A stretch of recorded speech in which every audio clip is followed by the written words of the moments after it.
عرض درود و خسته نباشید خدمت دوستان عزیز. امید که هر جایی هستید خوش و خندان باشین. دوستان میپردازیم به یک آهنگ دیگه از آهنگای میر مفتون، بسیار مقبول هست. ما که خوشم آمد، امید که شما هم خوشتان بیاید. عرضم به حضورتان این آهنگ میپردازیم دهش، سعی میکنیم زیر و بم آهنگ در بیاریم و اینکه اگر جزئیات داخلش داشته باشه براتان میگم. خب دوستان، عرضم به حضورتان این آهنگ که هست در اصل از این کلید، از کلید گه در کرج گندار نواخته شده، یعنی کلان کلیدای سفید کار شده داخلش. ما طبق معمول میاریم از ترانسپوز کیبوردمان، یعنی 3 تا -3 میکنیم و این را در اینجا انتقال میدیم تا دقیقا همو باشه، چون که ما روی خود آهنگ کار میکنیم. شما میتونید روی همو مثلا 0 کار کنید، ترانسپوزتون 0 باشه، جواب میده، به خاطر که این انتره خیلی بالا نداره که مثلا زیاد کش داده شده باشه تا اینجا که مثلا گلونتان کش نکنه. میتونید شما از اینجا کار کنید. خب دیگه عرضم به حضورتان ترانسپوز براتون گفتم. ریتمی که استفاده شده شما میتونید از ریتم پرده اول و ریتم گده، از هر دویش میتونید شما استفاده کنید و ایرا بنوازین.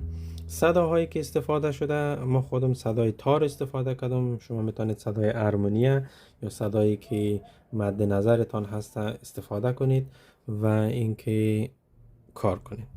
خب میپردازیم با آهنگ، یواش کار میکنیم، بعد اول روی خود آهنگ کار میکنیم.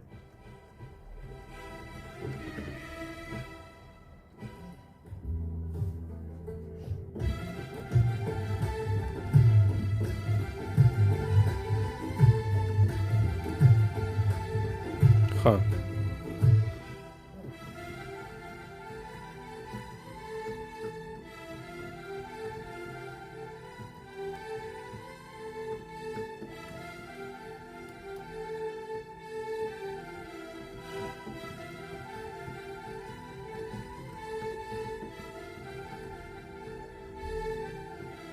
این از بخش اولش.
خب دوستان عزیز، این هم از این آهنگ دیگه اول ملودیایش براتون گفتم، دیگه اون موقعی که خواندم براتون نواختم، شما دیدین زیاد آهنگش سخت نیست، آهنگ آسانی هست. شما هم کار کنید انشالله که بتونید یاد بگیرین. دیگه کمکاستی ها را ببخشین، چون که خودتون میدانید آهنگا نوت نداره، ما هم همینطوری گوش میکنم کار میکنم و آهنگای جدید مسلما سخت‌تر هست. حالا آهنگای قدیمی رو آدم بیشتر گوش کرده، ولی آهنگایی که جدید تازه به بازار میاد، خب چون که خیلی زیاد جای کار نشده، کسی کار نکرده، به خاطر همین ما هم سعی میکنم آهنگ گوش کنم، کار کنم، براتون در بیارم و داخل پیج بذارم. امید که تانسته باشم تا اونجایی که توانم بوده براتون زیر بمش در بیارم. دیگه باز دیگه تمرینش با خودتان، دیگه براتون آرزوی موفقیت میکنم. خوش و خندان باشین. تا ویدیوی بعد، خداحافظ شما.